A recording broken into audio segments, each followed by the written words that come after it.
bila kita tolak, kita tak nak tolak begitu saja. Kita kena datangkan dengan satu solusi. Kita akan hantar surat rasmi kepada UMNO untuk turun bersama dalam himpunan tolak URA ni. Gamaknya, PAS ingat semua orang akan bersetuju dengan pihaknya secara buta-buta macam tu je kot. Dengan penuh keyakinan, Timbalan Ketua PAS, Muhammad Hafiz Sabri mengajak semua parti politik yang tidak berpuas hati dengan Akta URA ini untuk berhimpun. Katanya, himpunan tersebut dibuat memang khas untuk membantah URA dan bakal dilakukan di Kuala Lumpur pada 4 Oktober. Tapi sayangnya, ajakan tersebut telah ditolak secara mentah-mentah oleh Ketua Pemuda UMNO, Dr. Akmal Saleh. Menurut Akmal, bantah bukan hanya sekadar bantah. Namun, bantah biarlah dengan ada solusi yang lebih baik. Kalau nak bantah, mula di meja rundingan dulu. Bincang apa yang tak kena, kalau tak jalan, baru buat bantahan. Janganlah duk berpolitik sangat. Jadi pembangkang sepatutnya sama-sama bantu kerajaan untuk melontarkan idea-idea yang bernas. Barulah nampak PAS buat kerja. Sertakan solusi kenapa nak bantah URA ini untuk tunjuk pembangkang ada idea dan jalan penyelesaiannya.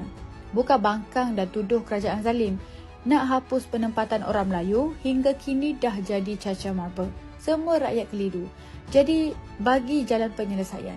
Dah berapa kali berhimpun tapi tak selesai juga. Tengok sahajalah demo turun Anwar. Baru tanya siapa nak ganti, dah terkebil-kebil nak menjawab. Sampai ke sudah tak tahu siapa. Tetapi yang rakyat dapat sebagai jawapan adalah setakat Perdana Menteri macam Anwar, PAS ada 4 lori. Bukan itu jawapan yang diinginkan. Nampak sangat PAS tiada solusi. Hanya main sentimen untuk hasut rakyat. Percaya bahawa kononnya mereka perjuang hak rakyat. Padahal, sebenarnya saja nak suruh supaya rakyat terus benci kerajaan. Bayangkan, RUU-GIG pun dikatakan akan merosak masa depan anak-anak muda Melayu jika dilaksanakan, bak kata Wan Ahmad Faisal. Padahal itu adalah hadiah buat anak-anak muda. Satu lagi oleh Steven Sim, Menteri Sumber Manusia tentang Rang Undang-Undang Pekerja GIG. Kedua-dua undang-undang ini menjahanamkan masa depan anak muda kita. Tambah pula, URA yang dicanang untuk hapus dan tolak penempatan orang Melayu asal. Walhal semua itu termaktub dalam akta dan undang-undang, terutamanya Tanah Rizab Melayu yang telah diwartakan. Malaysia merupakan negara berdaulat dan sudah semestinya banyak rintangan yang dilalui untuk sentuh isu hak bumi putera tanpa persetujuan undang-undang negara. Sebab itu, perlu gubal akta baru untuk menjaga hak keistimewaan orang-orang Melayu. Itu sahaja.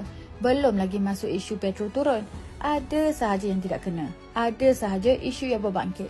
Langsung tidak ada terima kasih. Malah boleh pula mereka mengatakan bahawa nak scan IC semua tu menyusahkan. Betul, itu tanggungjawab kerajaan untuk memudahkan urusan rakyat. Namun, berbanding dengan PAS, adakah mereka berani untuk ambil langkah subsidi petrol? Atau hanya pandai berhimpun saja?